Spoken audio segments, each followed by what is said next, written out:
सभी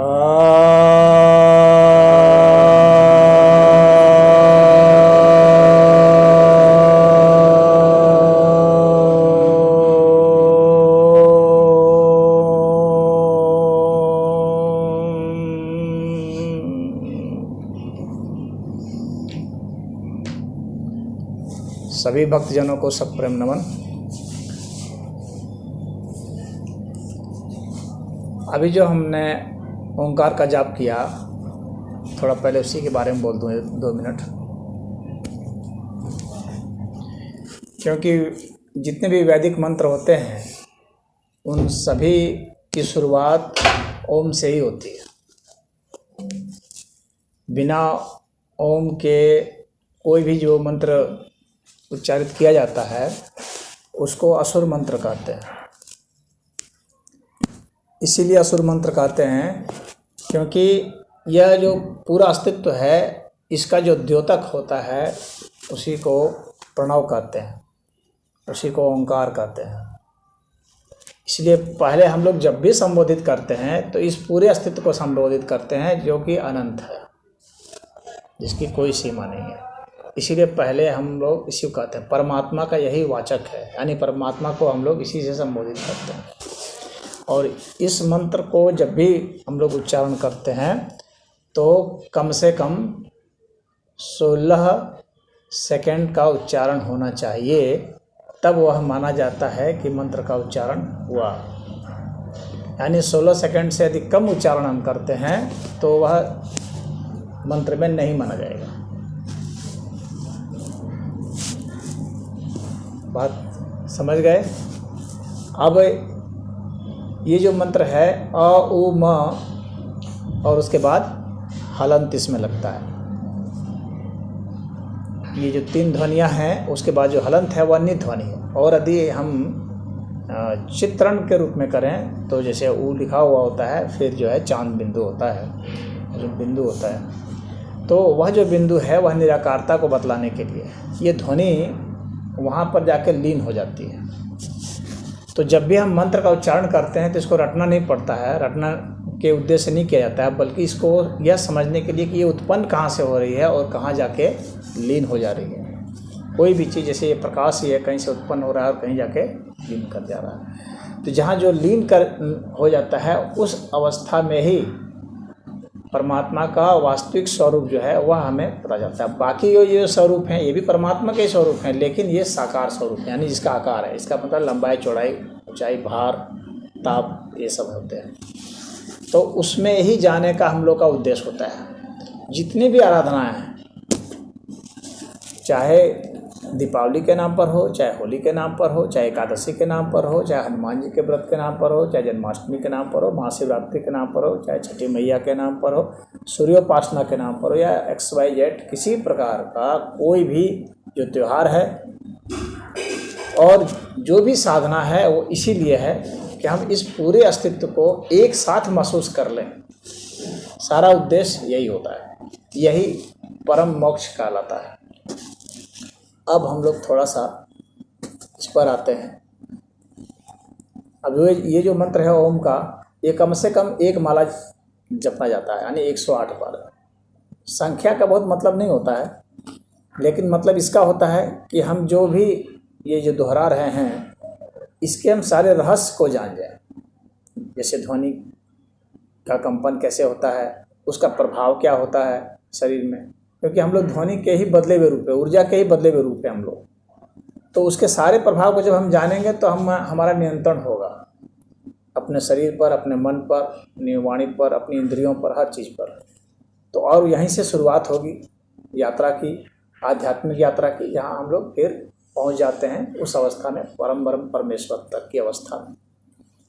तब शिव तत्व से एकाकार होते हैं। तो शिवोहम जैसे आदि शंकराचार्य ने कहा था वैसे हम कह सकते हैं। अब इनकी बात कर लेते हैं, क्योंकि त्यौहार इनका है, छठी मैया का। तो देखिए, एक शब्द है श्रेष्ठी का के, एक शब्द होता है श्रेष्ठ, एक होता है श्रेष्ठी। श्रेष्ठी जो है यह जो अभ्रंश होकर के षष्ठी हो गया, भाषा विज्ञान के हिसाब से बता रहा हूँ, और फिर वह जो षष्ठी है फिर छठी हो गया। जो षष्ठी जो तिथि होती है ज्योतिष में, उसमें प्रतिपदा से लेकर के अमावस्या तक, पूर्णिमा तक का जो चक्र चलता है, उसमें एक तिथि होती है छठी, षष्ठी। वह षष्ठी वहीं से आई है, श्रेष्ठी से ही, फिर उसके हिसाब से उसका नामकरण किया गया है। श्रेष्ठ का जो है श्रेष्ठी, वह श्रेष्ठी से श्रेष्ठी, श्रेष्ठी से षष्ठी, और वह जो षष्ठी है उसके नाम पर ही हम लोग तिथियों के नाम करते हैं। अब इसके साथ जो है कुछ जो कथाएं भी जुड़ती हैं, कुछ प्रसंग जुड़ते हैं, और कुछ दार्शनिक विचार भी जुड़ते हैं। जो अंश है सृष्टि का, इसको एक तरह से जैसे ब्रह्मा को कहा जाता है कि जिन्होंने सब कुछ उत्पन्न किया, पूरे अस्तित्व को उन्होंने उत्पन्न किया जन्मदाता के रूप। लेकिन वो पूरा का पूरा जन्मदाता तो वो माने जाते हैं, परंतु ठीक एक चीज़ कोई जन्म रही है, तत्काल जो ठीक जन्मने की जो घटना है, उस घटना को उनका एक अंश माना जाता है, और वह जो अंश है वही श्रेष्ठी कहलाता है। इस अर्थ में श्रेष्ठी होता है, यानी वास्तव में जो तत्काल रूप से जो जन्म देने वाली चीज़ है वह श्रेष्ठी है, उसी को छठी कहते हैं। इसीलिए छठी मैया के रूप में कहते हैं, यानी ब्रह्मा की वह शक्ति जो तत्काल जन्म देने के लिए संबोधित की जाती है वह छठी है, उसी के नाम पर छठी मैया कहते हैं। इसीलिए जो लोग व्रत भी रखती हैं कि हमें संतान हो जाए, तो इसीलिए रखे जाते हैं, क्योंकि तत्काल में इन्हीं से होता है। यानी यह जो शक्ति है ब्रह्मा की शक्ति, श्रेष्ठी शक्ति, तो इस शक्ति को, चूँकि जन्मदात्री स्त्री होती है, हाँ, तो उनको स्त्रीलिंग से संबोधित किया गया है। और जो जन्म देने के बाद पूरे जो जीवन की जो लीला चलती है, तो वो पूरे जीवन की लीला सूर्य से चलती है। सूर्य जीवनदायिनी है, सूर्य से चलती है, तो पूरा जीवन देने के कारण उनको हम लोग का एक तरह से वो जीवन का भाग्य विधाता माना जाता है। इसलिए ये दोनों, यानी सूर्य और ये षष्ठी, ये दोनों ही, इनको भाई बहन के रूप में पुराणों में संबोधित किया गया है। लेकिन वेद में सूर्य को यह वहाँ पर 3 तरह के सूर्य बतलाए जाते हैं। वेद में जो है ना, वेद का कोई भी जो मंत्र है उसके 3 अर्थ होते हैं, कम से कम, अधिक तो हो सकते हैं, लेकिन न्यूनतम 3 अर्थ होते हैं। तो उसमें जो सूर्य है उनके भी 3 अर्थ हैं, 3 संदर्भ में अर्थ है। एक तो संदर्भ यह है, वह परमात्मा के वाचक है, और परमात्मा के वाचक होने के कारण उनको प्रकाशक कहा गया है। यानी परमात्मा जब प्रकाशक अर्थ में, तो उनको सूर्य कहा जाता है। उसका इस भौतिक सूर्य से कोई लेना देना नहीं है, क्योंकि यह भौतिक सूर्य, इसका अंत भी होता है, इसका जन्म होता है, इसका अंत होता है, और ऐसे ऐसे अरबों खरबों सूर्य हैं। तो परमात्मा का जो प्रकाशक स्वरूप है उसको सूर्य कहा जाता है। यह एक दार्शनिक और तात्विक जो है इसका विश्लेषण है। लेकिन सूर्य को अब उपासना कांड में, वेद में 3 कांड होते हैं, एक ज्ञान कांड, एक उपासना कांड और एक कर्म कांड। उपासना कांड में सूर्य को हम लोग का वाम स्वर, दाहिना स्वर कहा जाता है, दक्षिण स्वर कहा जाता है। दाहिना स्वर जो है वह, यानी जो हमारे दाईं नाक से सांस चलती है और आती है जाती है, जो कि ऐसी प्राण शक्ति लाती है जो कि हमें प्रकाशित करे और हमें जीवन से भर दे। यानी वह प्राण शक्ति जो हमें जीवन से भर दे, वैसे को सूर्य कहा जाता है, वह उपासना कांड में कहा जाता है।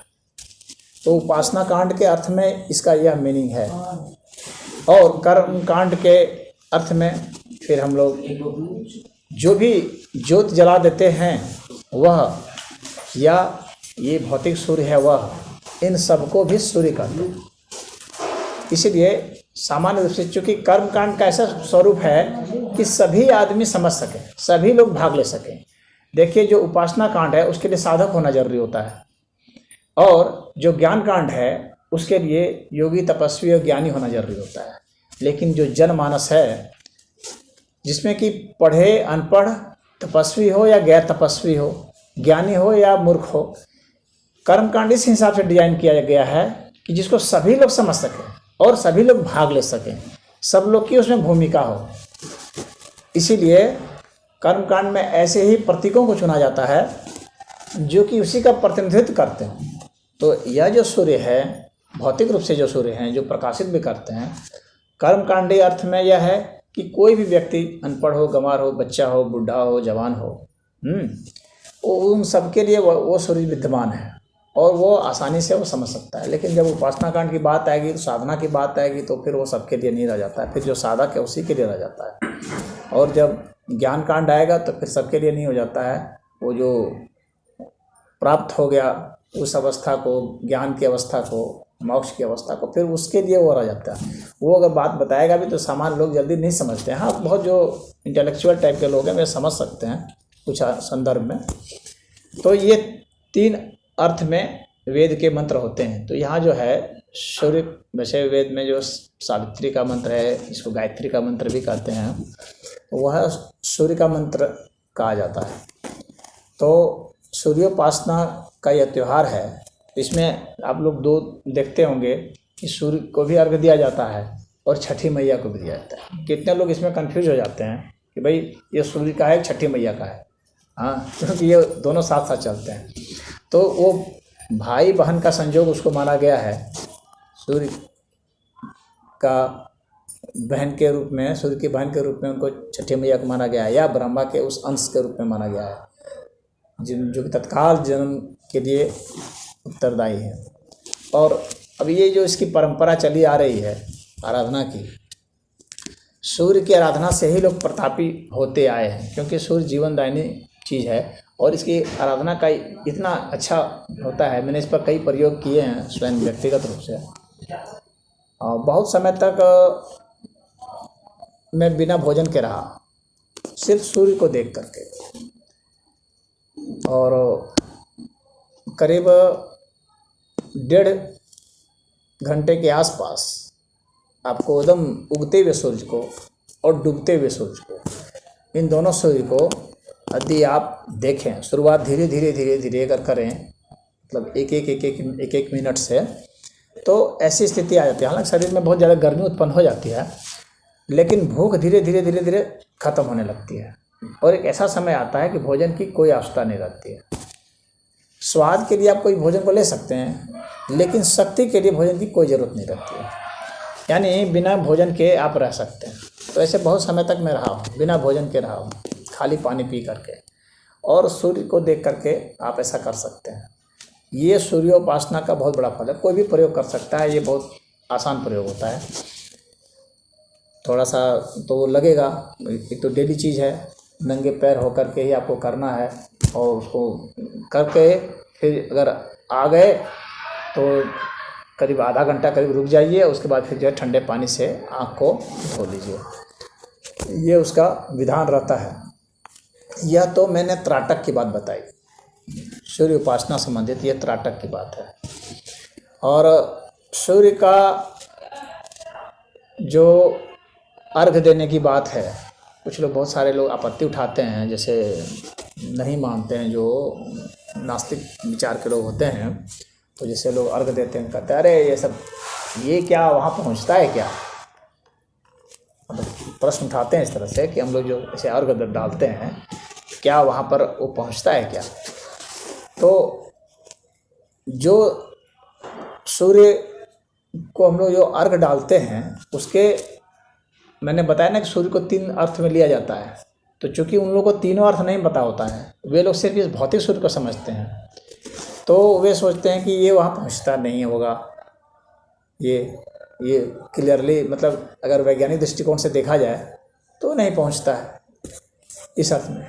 लेकिन अगर हम लोग वैज्ञानिक रूप से भी देखेंगे और बहुत गहराई में इसको जानेंगे, यानी हम चेतन तत्व के अर्थ में अगर सोचें तो चेतन तत्व जो है इस भौतिक ऊर्जा का मोहताज नहीं होता है।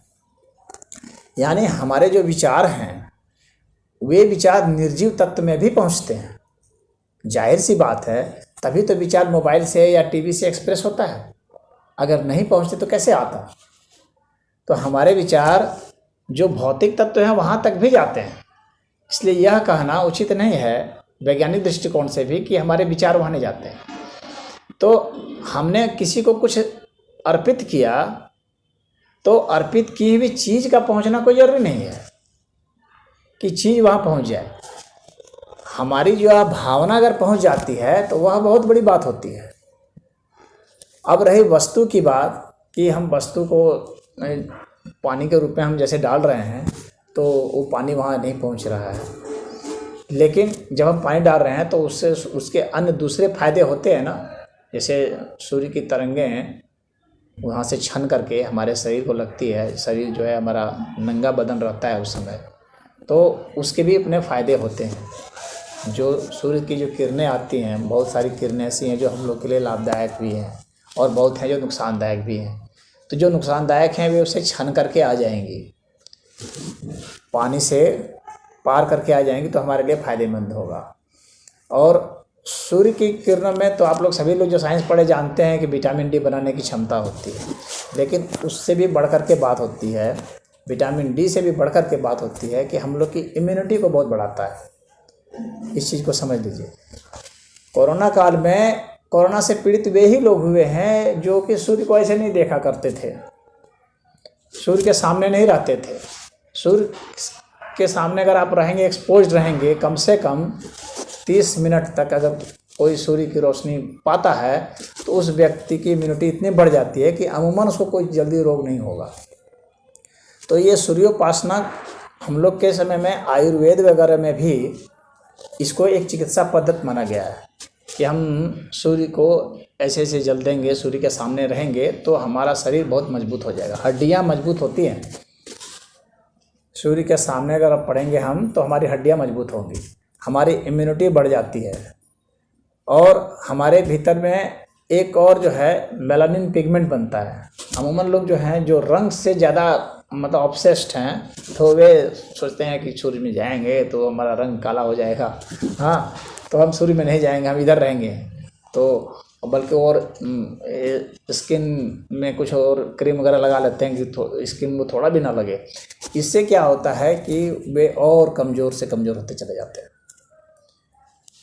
और जो मजदूर दिन भर वो काम कर रहा है धूप में ना, उसकी इम्यूनिटी बहुत हाई होती है। वैसे वो ऐसे भी लौटते पोड़ते रहेंगे तो कुछ नहीं होगा। तो अपने को 30 मिनट के लिए कम से कम सूर्य में अपने को ओपन कीजिए।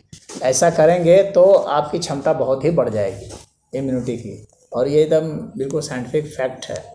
और हमारे ऋषि मुनियों ने इसी को पहचाना था, सूर्य की इस ताकत को, और इसीलिए उन्होंने बराबर सबको प्रमोट किया कि ऐसा जो भी त्यौहार बनाए गए हैं ना, इस उद्देश्य से बनाए गए हैं कि व्यक्ति का स्वास्थ्य का भी फायदा हो, व्यक्ति की आध्यात्मिक उन्नति भी हो और इस प्रकृति का भी संरक्षण होता रहे और हम इन सब का महत्व दें। और परमात्मा चूँकि हर चीज़ में एक्सप्रेस्ड हैं, सारे स्वरूप परमात्मा के ही हैं, तो हम किसी की भी आराधना कर सकते हैं, चाहे सूर्य हो, चाहे चंद्र हो, चाहे तारे हों, चाहे पहाड़ हो, चाहे पत्थर हो, चाहे पेड़ हो, चाहे नदी हो, कोई भी हो। तो जो लोग ऐसी आपत्ति उठाते हैं वे लोग इसके गहराई के, इसके रहस्य को नहीं जानते हैं। वह तो बस एक कोई धक धर लिए हैं, कोई एक शब्द वे चुन लिए हैं और बस उसी शब्द के प्रति वो हैं, बस हाँ इसी को हमको मानना है, इसी को मानना है, बस और कुछ नहीं है। तो वैसे लोग ही जो है सनातन संस्कृति के खिलाफ में इस तरह की बातें बोलते रहते हैं, वे नहीं समझने के कारण। अब जो है सूर्य उपासना का यह जो अर्घ देने वाला स्वरूप है, इसमें आप देखेंगे कि इसमें छठ में आप लोग की तरफ तो पूरा तो मैं नहीं जानता हूँ किधर किस तरह करते हैं। उधर हम लोग की तरफ तो ऐसे पानी से भी देते हैं और दूध से भी देते हैं और दूध में पानी मिला करके भी देते हैं दोनों तरीके से देते हैं। जिसके पास प्योर दूध नहीं होता है वो पानी भी मिला देता है, जिसके पास वह भी नहीं है वो सीधे पानी से भी दे सकता है। तो अगर वो दूध की जो क्वालिटी है वह भी बहुत महत्वपूर्ण है। देसी गाय का दूध को दिया जाता है और उससे जो है छन करके आता है, उससे और शरीर को ताकत मिलती है। लेकिन यह प्रतिदिन लोग नहीं कर पाते, कुछ लोग ही हुए हैं, जैसे कि आप लोगों ने नाम सुना होगा कर्ण का। उधर करके वो प्रतिदिन सूर्य उपासना करने वाले में उस व्यक्ति का नाम है, जो महाभारत का एक पात्र है। तो प्रतिदिन उतर करके नदी में और करना, और उसके बाद विधिवत फिर जो है दान भी करना, ये उसकी रूटीन में था। और उससे व्यक्ति प्रभावशाली, शक्तिशाली, ऐश्वर्यशाली सब बन जाता है। तो वह विधि भी जो अभी आप लोग जैसे जाएंगे वो अर्घ्य वगैरह देंगे तो इतने में पानी में जा करके, हालांकि पूजा का तो इसका जिक्र तो बहुत पहले का आता है कि माता अदिति ने किया था इसकी पूजा, देवासुर संग्राम के बाद हारे थे। माता सीता का भी है कि उन्होंने किया था वापस जीत करके आने के बाद। फिर द्रौपदी का भी है, अन्य कितने हैं जो कि बहुत बहुत पुरानी परंपरा से ये चली आ रही है। और काफ़ी सात्विक आराधना होती है यह, और सत्य भाव से इसको किया जाता है। इतना अभी हिंदुओं में जितने भी त्यौहार होते हैं, कोई भी त्यौहार इसका सात्विकता मुकाबला नहीं कर सकता। और त्यौहार का उद्देश्य सात्विकता ही होना चाहिए, क्योंकि हमें आध्यात्मिकता की ओर ले जाना है। तो तम से श्रेष्ठ रज है, रज से श्रेष्ठ सत्य होता है। इस तरह से ये 3 गुण होते हैं, गुण 3 होते हैं, और इसके बाद फिर गुणातीत अवस्था होती है। तो यहाँ के बाद व्यक्ति के पास पूरी संभावना होती है कि वो सत्य गुण से आगे चला जाए, गुणातीत में चला जाए। इसलिए ये आराधना की जाती है। अब जब आप इसमें, भाई ठंडा का मौसम होता है, इसमें आप तप करेंगे, तप का मतलब क्या होता है? तप का मतलब होता है कि हम जानबूझ करके ऐसे कुछ दुख को मोल ले रहे हैं जिससे कि हम बड़े दुख से मुक्त हो जाए, यही तप होता है। जैसे कि एक विद्यार्थी पढ़ रहा है, काफ़ी मेहनत करता है, वो इसलिए मेहनत करता है ताकि उसके पास नॉलेज हो जाए, जिससे उसको आजीविका में फ़ायदा हो, और बड़े नहीं तो फिर वो बड़े दुख में पड़ेगा। एक खिलाड़ी है, इतने मेहनत करता है, इसलिए तकलीफ तो होती है, भाई दौड़ रहा है, सुबह सुबह उठ रहा है, लेकिन वो जानता है कि इससे मैं मजबूत होऊंगा, इससे मेरा बेहतर होगा, तो इसीलिए तप किया जाता है। बिना तप के कभी भी कोई भी आज तक न ज्ञानी हुआ है, न ऋषि हुआ है, न महर्षि हुआ है, न वैज्ञानिक हुआ है, न कवि हुआ है, न विद्वान हुआ है, न कुछ कोई नहीं हुआ है। तप तो सबको करना ही पड़ेगा, बिना तप के संभव नहीं है। तो अगर आप गुणातीत होना चाहते हैं तो उसके लिए भी आपको तप करना है। तो ये हम लोग को तप करने के लिए, और भी बाकी जो त्यौहार है मैं नहीं देखता हूँ कि कोई विशेष तप किसी में हो रहा है। बस तो मैं देखता हूँ बस खाए पिए, कुछ रंग पोत दिए, किसी में पटाखा चला दिए, वे सब कोई तप नहीं है। इसमें तप है, और इसमें मतलब जो मात्र शक्ति है उन्हीं का तप दिखता है। भाई सैया का त्याग करना इसमें बताया जाता है कि सैया का त्याग करके आप 4 दिन रहते हैं तो ये एक तप होता है। सैया छोड़ना तपस्वी लोगों के लिए होता है। उपवास करना, अल्पाहार करना, फिर उसके बाद जाकर के निर्जला भी रहना, फिर पानी में होकर के अर्घ देना, फिर भी पूजा भी करती हैं, दान वगैरह जो होता है। तो कहने का मतलब है कि ये इस पूरे समाज को हम तप में लगा दें, चाहे वर्ष में एक ही दिन के लिए लगा दें, लेकिन अगर एक दिन के लिए भी हो गए तो कुछ न कुछ तो उनको बेहतर महसूस होगा, कुछ न कुछ तो अपने पर नियंत्रण हुआ, जीव के ऊपर नियंत्रण हुआ, अपने सुविधाओं के ऊपर उनको नियंत्रण हुआ कि मैं बिना सुविधा के भी कभी जी सकता हूँ, जी सकती हूँ। इससे उसकी जो क्षमता है बढ़ती है। जो लोग उपवास करके नहीं रह सकते, रोने लगते हैं 1 दिन 2 दिन में ही, इसका मतलब है कि उनका दमखम बहुत कम है। कितने अभाव में आप जी सकते हैं उसके हिसाब से आप समझिए आपकी शक्ति कितनी है। कितने चीज़ के साथ जी सकते हैं वो आपकी शक्ति नहीं है, कितने अभाव में आप जी सकते हैं वो आपकी वास्तविक शक्ति है। यानी आप अगर बिना पानी के जी सकते ज़्यादा देर तक, इसका मतलब आप में शक्ति ज़्यादा है, प्राण शक्ति ज़्यादा है। बिना भोजन के ज़्यादा देर तक जीते, इसका मतलब आप में शक्ति ज़्यादा है। बिना कपड़े के रह सकते हैं, मतलब ज़्यादा शक्ति, समझ रही हैं। तो इससे आपकी शक्ति बढ़ती है। तो अगर हम लोग पूरे समाज को एक दिन भी अगर इस तरह से करा सकते हैं तो बहुत बड़ी बात है, और ये बहुत बड़ी आराधना है, आप लोग कर रहे हैं इसके लिए। तो ये जो है छठी मैया का जो थोड़ा बहुत था मैंने इस विषय में बताया। अब हम लोग जो है जो गायत्री मंत्र है उसका हम लोग कम से कम 108 बार, एक माला हम लोग मंत्र जाप कर लें सब लोग। हाँ।